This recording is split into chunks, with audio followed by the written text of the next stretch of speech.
afternoon, Cross Timbers. Today is Wednesday, February 8th, 2012. This is Texan TV News, a product of the Texas News Service, and I am Casey Carpenter. And I'm Will Beauchard. In today's headlines, Russian officials push for Syrian reform, 911 calls released of a social worker attempting to stop a murder-suicide, Texas law requires sonograms for women seeking abortions, Larry Joe Taylor crew gearing up for the big event, portion of Jones Street to be closed permanently, Texans working hard to break record, and today's weather. Now for today's top story. The Associated Press reports police released 911 calls of a social worker trying to alert authorities that Josh Powell had locked himself with his kids and had set the home ablaze. On Tuesday, police in Utah searched a storage Powell rented in an attempt to find evidence on why he committed the murder, with questions still remaining about the status of the investigation into his wife's 2009 disappearance. The only possible evidence found for the wife's disappearance was a damp spot on the floor in Powell's home and a curious late-night camping trip with recollections of their young son Braden saying his mother was in the trunk. The authorities in Utah believed that this was not enough evidence to bring charges to Josh Powell. Powell then moved from Utah to Washington State, taking his two boys with him, and on Sunday torched his house, killing himself and the boys. In international news, the AP reports that the senior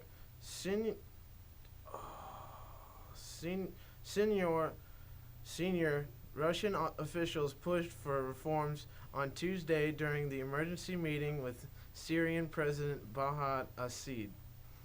Thousands of supporters cheered the Russians in the Syrian capital of Damascus. Turkey, once a strong supporter for Assad, is now becoming more vocal about the massacres in Syria. Prime Minister Recep Tayyip Erdogan said Turkey would launch a new initiative with countries that stand by the Syrian people instead of the regime. The Prime Minister's comments reflect a growing movement by the U.S., Europe, and countries in the regime to gather a coalition to back Syrians' opposition. U.S. Senator of State Hillary Clinton called for Friends of Democratic Syria to unite and rally against Assad's regime. Russian Foreign Minister Sergei Lavrov flew into Damascus on Tuesday to try to boost a plan that would keep Assad in power, even though prominent members of the opposition reject that entirely. The visit was also a sign that Moscow wanted to get an assessment of the situation. The thousands of regime supporters in Damascus shows the firm grip of Assad in the city. In Texas news, the Associated Press reported that women seeking an abortion will now have to receive a sonogram 24 hours before the procedure is done. They can decide not to look at the sonogram or listen to the heartbeat, but they must listen to the doctor about the fetus's development. Joe Poggeman, Executive Director of Texas Alliance for Life, said it's really about giving the women the opportunity to make an informed decision so that they would not have regrets after. Doctors could be fined up to $10,000 for not complying to the law and face possible termination of their medical license. Rochelle Tafola from Planned Parenthood Gulf Coast said women know what they want, and yet they're forced to go through these hoops, jump over hurdles, and essentially second-guess a very personal medical decision. In Stephenville news, according to the Empire Tribune, Larry Joe Taylor's music festival crew is getting ready for the big event. With last year's festival attendance at 46,000, it is expected to be bigger and better than ever this year. Zach Taylor, the event's chief organizer, said it's something people look forward to all year. Last month, return reservations were offered to guests to reserve the same spot of camping that they had last year. Dozens of acts have already taken their spots in the schedule, including Kevin Fowler, Randy Rogers Band, Jason Abbott Band, Pat Green, Gary Peenan, Reckless Kelly, Wade Bowen, Turnpike Troubadours, and Jason Ballin and the Stragglers.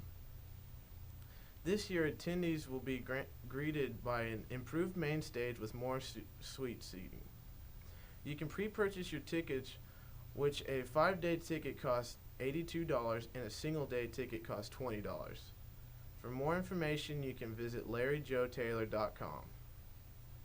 In campus news, a portion of Jones Street on the Tarleton State University campus will be closed permanently to vehicular traffic as part of a project to convert the roadway into a pedestrian mall. Construction is scheduled to start soon and will result in Jones being barricaded between Rome and Lillian Streets.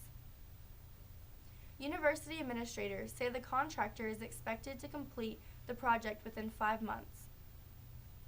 Residential leader Stephanie Lombard said she's seen the plans that the school has for Jones Street, and she thinks that once it is finished, it will turn out to be a very pretty pedestrian mall.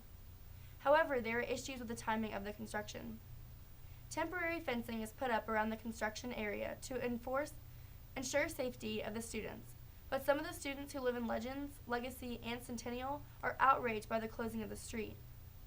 Centennial resident Chris Stewart said, "I now have to leave 10 minutes earlier to get to class."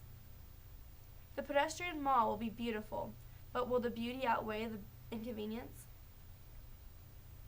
In sports, according to TarletonSports.com, the Texans of 2011-2012 have a chance at making history again. This season has seen numerous career highs, record-setting offense, and the fall of decades-old career marks. When the team takes the court today at Kitty McGee Arena in Denton against the Pioneers, the Texans will have a chance to tie the record of 16 straight wins. Tip-off is scheduled for 7 p.m. The weather today will be at a high of 58 degrees and a low of 36 degrees, with a 10% chance of rain. Today's stories are from the Associated Press, the Empire Tribune, Tarleton.edu, and TarletonSports.com. Today's pictures are from the Associated Press, LonelyPlanet.com, LarryJoeTaylor.com, Telegraph.co.uk, Tarleton.edu, and TarletonSports.com. Today's broadcast was produced by Monica Mann and Ricardo Lerma. Special thanks to Texan TV News engineer Matthew Mills. You can follow us on ustream.tv/user/Texan News Service.